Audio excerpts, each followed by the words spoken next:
A Japanese soldier demanded an American soldier lift a 60-kilogram log, but long-term hunger had already left him too weak. He used all his strength to barely lift the log. Meanwhile, another Japanese soldier told his subordinate that if he dared to put the log down, he would be killed on the spot. The soldier's legs began to tremble, but he did not dare to lower the log.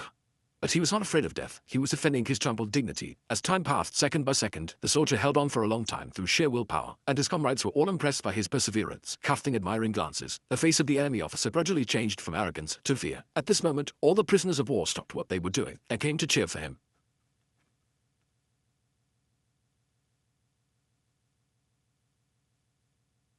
The man understood in his heart that he was representing not just himself, but the courage of a nation and a people. He looked at the enemy with determined eyes, telling himself to survive, as living would make these enemies feel fear. He used all his strength to lift the wooden stake high, unleashing a primal force.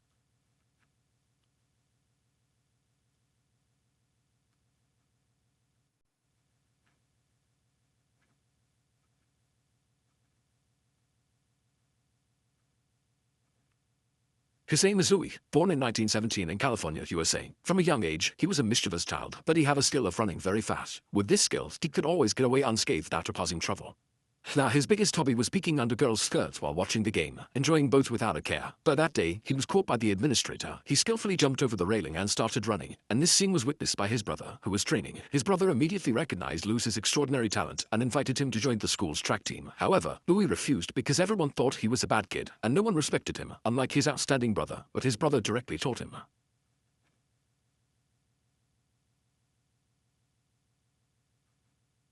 Since then, Louis became unstoppable, winning first place every time. With his outstanding performance, he was quickly selected for the national team to participate in the 1936 Berlin Olympics. Before leaving, his brother reminded him once again.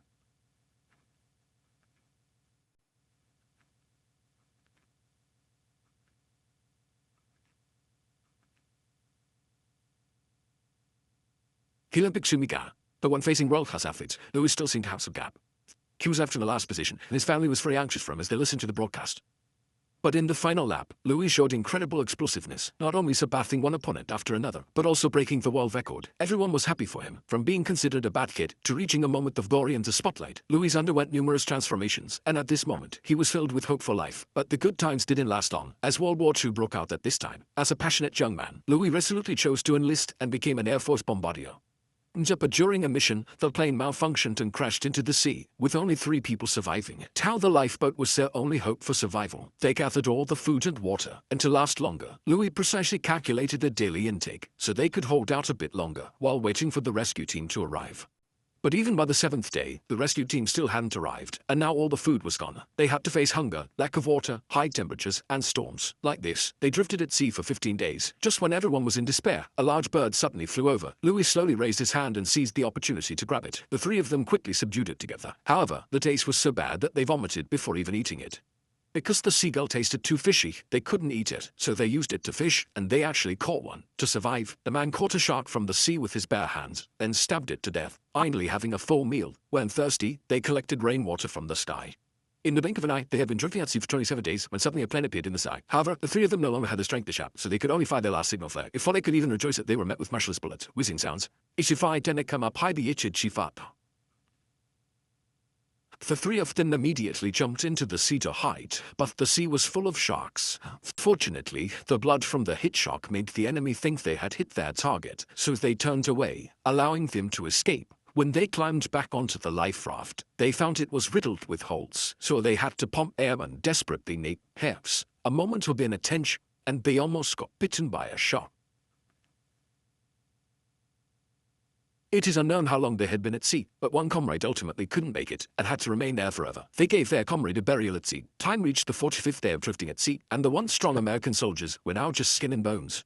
Just as they were preparing to face death, a massive shadow envelops them. They thought hope had arrived, but it turned out to be another abyss. Soon, they were sent to the enemy's prisoner of war camp, a place even more brutal than they had imagined. Inside the camp was the Japanese commander named Watanabe, known as the demon of the camp. Although he appeared harmless on the surface, in reality he was a cruel demon who would devour people without leaving a trace.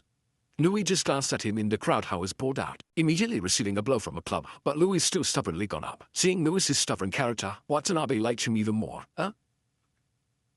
The next day, during roll call, when it was discovered that Louis was once an athlete, he immediately arranged for Louis to compete with his subordinates. However, long-term hunger and oppression had already left his body malnourished, and he collapsed from exhaustion before completing a lap. In the end, Louis lost the race, but Watanabe did not intend to let him off, and came over to give him a beating, while his comrades could only watch helplessly. In the days that followed, Watanabe became increasingly perverse. Whenever Japan lost a battle, he would rush to the prison to vent his anger on Louis. One day, Louis could no longer endure it, and told his companions that he wanted to perish together with Watanabe. For his comrade directly told him that even if he sacrificed his own life, he couldn't kill him. Only by staying alive would he have a real chance to defeat him. On this day, Louis was taken to the city to feast, and only after he was folded he learned that the Japanese high command knew about his identity as an athlete. They hoped he would read a prepared script on the radio to shake the morale of the American troops. If he complied, he could enjoy feasting every day like the soldiers behind him, and wouldn't have to return to the prisoner of war camp. In the face of national and ethnic righteousness, Louis refused without hesitation. He would rather return to endure Watanabe's torture than live ignobly here. So Louis was taken back to the prisoner of war camp, but this time Watanabe did not hit him. Instead, he had his subordinates tie Louis's hats and made all the prisoners stand in a line, each required to step forward and hit Louis as a group. He wanted to completely break Louis's willpower. The leading soldier couldn't bring it up to do it, but Watanabe then grabbed an injured soldier and hit him hard. To prevent his comrade from suffering further, Louis urged his comrade to act quickly.